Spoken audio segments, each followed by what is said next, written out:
Two teenage girls escaped the Blue Building, ran to a neighbor, knocked on the door, said, "Please let us in." We're at the part of the story where the dad is outside, LAPD has been called, and Scientology security is out there on bikes looking for them. At one point, Scientology security actually tried to push themselves into the apartment, but the LAPD sort of arrived then. The father says she's having an episode, that she's unwell, which does kind of corroborate her story of saying that she had taken a Prozac earlier.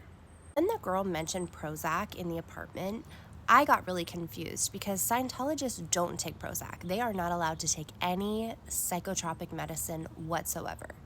Actually disqualifies them from being able to do Scientology in the future, so the stakes are high for true believers. Outside, the father tries to tell the live streamers who are live streaming all of this, by the way. I'll put some clips here at the end of this video and in future videos, and you can go to their channels to see more live footage. It's a lot of hours of footage, so I'll break it down for you here. Dad tries to deny it has anything to do with Scientology. Kelly, the live streamer, asks, then why did security guards immediately chase the girls if it had nothing to do with Scientology? Dad tells them, I asked for their help.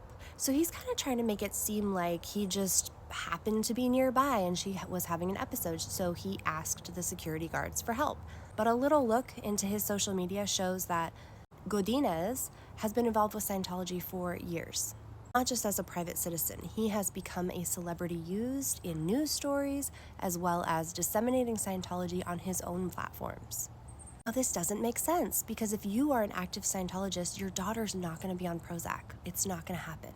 In fact, there have been horror stories about many people who needed mental health medications, they needed mental health help, but because their parents were Scientologists, they never got access to that help. And we all know how, I personally know my brother unalived himself from, mental illness, didn't get any help other than Scientology. It's a mess. Okay, I digress.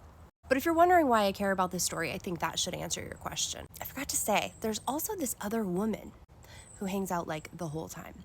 Now, presumably, she works for Scientology's Office of Special Affairs, the kind of legal department that's gonna have to clean up this mess later. Dad says something that does ring true, that he's divorced and he's spending time with his daughters. Now that made sense. That was my aha moment. Okay, so he's a Scientologist, the girls aren't. They're probably used to being with their mom, go to see their dad, and he drags them to Scientology, and they probably don't want to be there. I'm not asking because I'm just observing. I document Scientology. No, this is nothing to do with Scientology. But I followed their security here, so here we are. I'm also a child advocate. Then why did the security guard try to come and get him? They were trying to help him. I'm going to part 3. Look, this is TikTok. Just deal with it. It's a good story, and you want to know what happens next. Also, this is important. This is important.